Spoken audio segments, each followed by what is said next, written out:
Chapter 1, The Assignment. My name is Peak. Yeah, I know, weird name, but you don't get to pick your name or your parents, or a lot of other things in life for that matter. It could have been worse. My parents could have named me Glacier or Abyss or Crampon. I'm not kidding. According to my mom, all those names were on the list. Vincent, my literary mentor, at your school this would be your English teacher, asked me to write this for my year-end assignment. No grades at our school. When Vincent reads the sentence you just read, he'll say, "Peak, that is a run-on sentence and chaotically parenthetical." That's how he talks, meaning it's a little confusing and choppy. And I'll tell him that my life is parenthetical. And the chaos is due to the fact that I'm starting this assignment in the back of a Toyota pickup in Tibet, aka China, with an automatic pencil that doesn't have an eraser, and it's not likely that I'm going to find an eraser around here.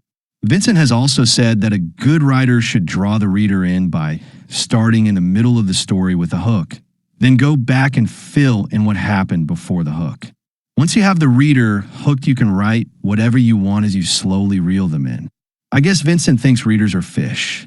If that's the case, most of Vincent's fish have gotten away.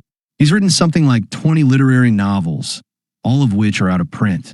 If he knew what he was talking about, why do I have to search the dark, moldering aisles of used bookstores to find his books? Now I've done it. But remember this, Vincent. Writers should tell the brutal truth in their own voice and not let individuals, society, or consequences dictate their words. And you thought no one was listening to you in class. You also know that I really like your books, or I wouldn't waste my time trying to find them. Nor would I be trying to get this story down in the back of a truck in Tibet. Speaking of which, this morning we slowed down to get around a boulder the size of a school bus that had fallen in the middle of the road. In the USA, we would use dynamite or heavy equipment to move it. In Tibet, they use picks, sledgehammers, and prisoners in tattered, quilted coats to chip the boulder down to nothing. The prisoners smiled at us as we tried not to run over their shackled feet on the narrow road. Their cheerful faces were covered in nicks and cuts from rock shrapnel. Those not chipping used crude wooden wheelbarrows to move the man-made gravel over to potholes, where very old Tibetan prisoners used battered shovels and rakes to fill in the holes.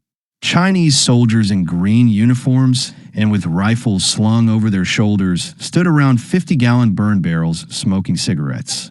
The prisoners looked happier than the soldiers did. I wondered if the boulder would be gone by the time I came back through. I wondered if I'd ever come back through.